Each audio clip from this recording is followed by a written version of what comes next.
Agora a gente vai fazer a parte dos testes de solo, né? Que é uma parte fundamental quando a gente vai fazer a bioconstrução. Porque assim, é fácil fazer uma parede de barro levantar, mas a gente não quer só levantar uma parede, a gente quer que essa parede dure, que tenha resistência, que não caia, né, em ninguém. Então, é uma parede bem estabilizada, com solo bem testado. A gente tem referências históricas de prédios de 500 anos, feito com barro, casas centenárias em Pirinópolis, Goiás, Ouro Preto, por exemplo, Rio de Janeiro. A gente mesmo ficou numa casa de pau a pique no Rio de Janeiro de mais de 100 anos.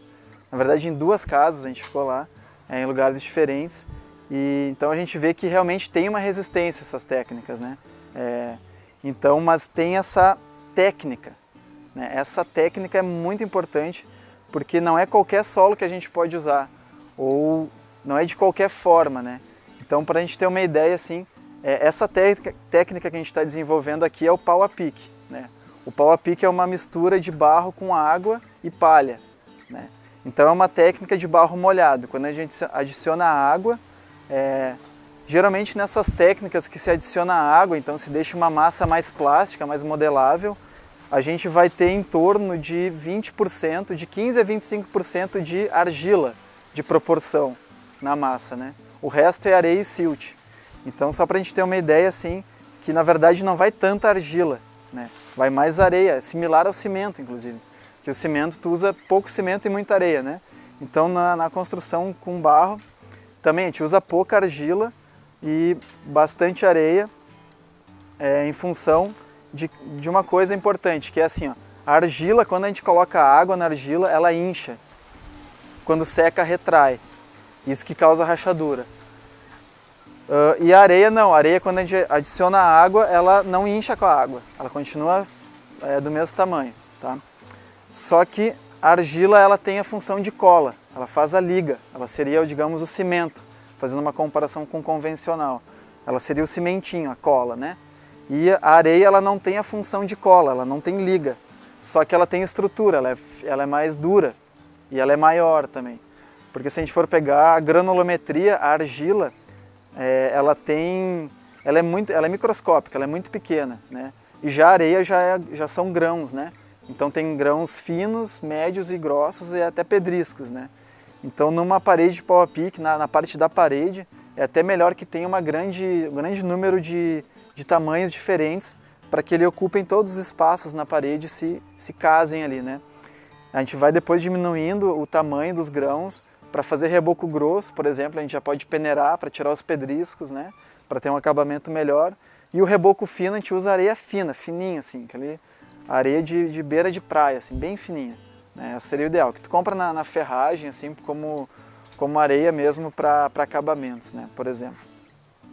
Ou se tiver na propriedade, ali também poderia ser usado, né? E quanto mais recurso local a gente usar, melhor, né? Bom, mas que terra que eu pego, né? Então, para fazer qualquer bioconstrução, construção com terra crua, a gente vai usar sempre subsolo. Então, a gente sempre vai tirar aquela primeira capa de matéria orgânica do solo, né? Que a matéria orgânica ela não tem estrutura, ela vai sumindo com o tempo, vai se transformando, então ela não dura muito tempo, né? Então, a gente tira aquela camada de matéria orgânica superficial e depois, lá embaixo, vai depender do local, se é mais profundo ou não tão profundo, achar o subsolo, né? Que aí no subsolo, o que se compõe no subsolo? O subsolo tem a composição de 3 elementos, basicamente, que é a argila, né? A gente conhece, areia e o silt, né? O silt é o que as pessoas menos conhecem, né? Mas o silt seria, assim, basicamente, uma partícula intermediária entre a areia e a argila. Só que em questão de tamanho, ele está mais para o lado da argila do que da areia. Ele é bem fininho também, tipo argila. Só que na verdade o silt ele não tem a cola da argila, ele não tem a função de cola.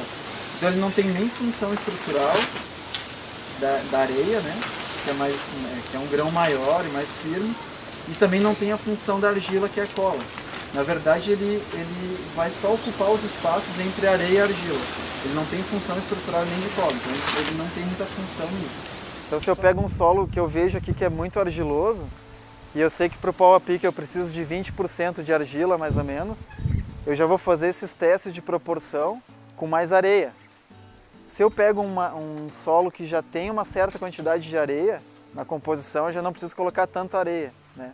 Então aqui a gente vai fazer num recipiente diferentes proporções para achar o traço. Traço é uma linguagem mais técnica da área de construção, que significa proporção. O traço para fazer, por exemplo, um contrapiso de cimento é 3 partes de areia e 1 parte de cimento. É o traço do contrapiso. Então a gente vai ter que achar o traço para esse solo que a gente tem, quanto que vai de areia, quanto que vai desse solo para fazer a massa para o pau a pique.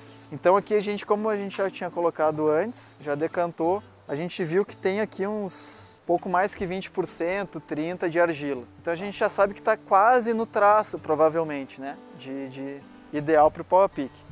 Então a gente costuma fazer assim, a gente pega uma folhinha e anota diferentes traços e depois reproduz aqui. A gente faz um mini reboco na parede de 20 centímetros por 10, né? 20 por 10 e 2 centímetros de espessura. E deixa secar. E ali a gente vai identificar o traço ideal pelo padrão de rachadura, né? Quanto mais rachar, significa que tem mais argila. Então, se rachar muito não é interessante. Se não rachar nada, também não é interessante, porque significa que tem muita areia. E tu vai passar o dedo, ele vai ver que ele esfarela fácil, né?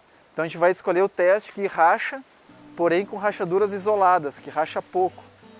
Então, isso vai indicar que tem argila para dar liga e também tem areia que não deixa rachar tanto, mas então tá em equilíbrio, tá estabilizada. Esse é o traço que a gente vai reproduzir depois para fazer as massas, né? Então a gente usa bem básico assim, um copo medidor padrão, pega qualquer padrão, depois isso daqui a gente transfere para carrinho de mão. Por exemplo, se eu achar que o traço é 2 de solo e 1 de areia de copo, depois eu vou fazer 2 carrinhos de mão de solo e 1 carrinho de mão de areia. A gente costuma fazer assim, ó, mesmo sabendo que é muito argiloso, a gente já pode definir antes e depois só vai reproduzindo da listinha, né? Então aqui a gente costuma fazer assim. O teste número 1 é só o solo, só o subsolo, só para ver como é que ele se comporta. O teste 2 a gente já coloca assim, 1 de areia, 1 de solo, 1 para 1, né? Aí se eu vejo que é mais, já tem areia bastante, eu já vou colocar 1 de terra e meio de areia, por exemplo. Ou 2 de terra e 1 de areia. Aí vocês vão definindo também, né? Eu vejo que tem bastante areia, eu já coloco menos areia, porque eu já sei que não vai tanto, né? Agora, se eu vejo que ele é mais argiloso, o teste 3 já vai ser 2 de areia e 1 de solo, né? 3 de areia e 1 de solo, teste 4. Se eu vejo que é mais arenoso, eu já vou colocar o contrário, né? Eu vou colocar 2 de solo e 1 de areia. Ou pode ser, aí tu vai refinando assim, 2 de solo e meio de areia, às vezes é o meio só que falta, né? Então aqui a gente está na parede sul da casa, que o ideal é que para secar esses testes eles não peguem sol, porque se pegar sol ele seca mais rápido, pode dar um erro, pode não ser tão fiel assim esse teste, né? Então essa daqui, inclusive essa aqui é uma parede que está só a parede, sem o reboco, sem os acabamentos ainda, né? Aqui ainda vai um reboco grosso, depois um reboco fino. A gente vê aqui que a parede sul, como a gente falou antes, é a parede que vem o lado da frente fria, né? Então é o local da casa que tem menos aberturas ou não tem, a parede é mais grossa, que a gente fez a parede mais grossa, que é o lado que sombreia mais, né? Então é o lado que a gente deixa mais fechadinho, mais isolado. Não entra sol mesmo, então a gente deixa fechado. Então aqui a gente fez, ó, mais ou menos, né? 20 centímetros por 10 e 2 centímetros de espessura. Pode variar um pouco o tamanho, mas o ideal é que de um mesmo teste eles sejam todos iguais em tamanho e principalmente de espessura. Porque se eu fizer um com 5 centímetros, outro com 2, vai dar diferença na retração, tá?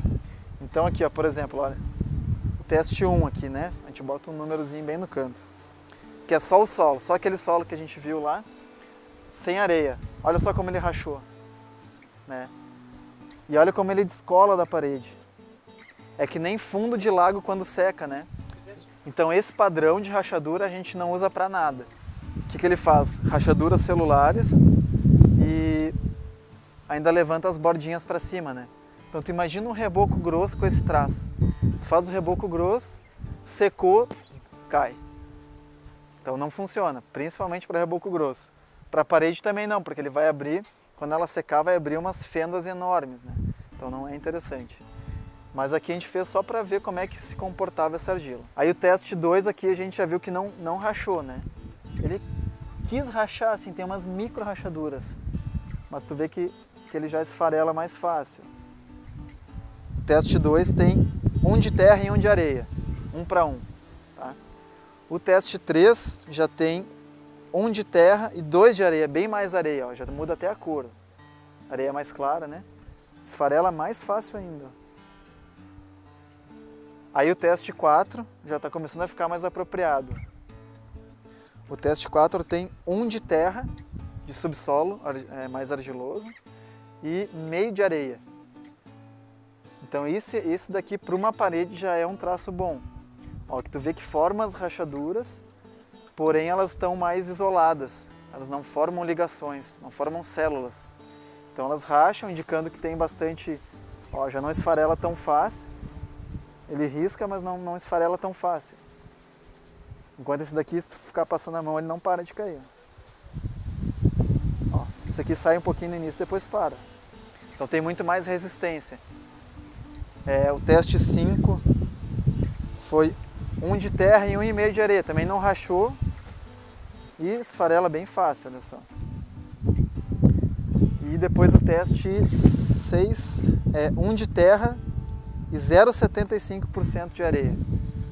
Esse daqui esse traço cabe para fazer a parede mais estrutural, que é mais grossa, é melhor que tenha mais liga. Pode rachar um pouquinho mais, depois o reboco grosso resolve. Para um reboco grosso já é melhor esse daqui. Esse daqui pode rachar muito, pode ser que ele descolhe. Né? Então é interessante que tu tem, quanto mais tu tiver opções e traços diferentes, mais análise tu vai conseguir ter sobre os traços e definir, né? Então essa é a parte fundamental.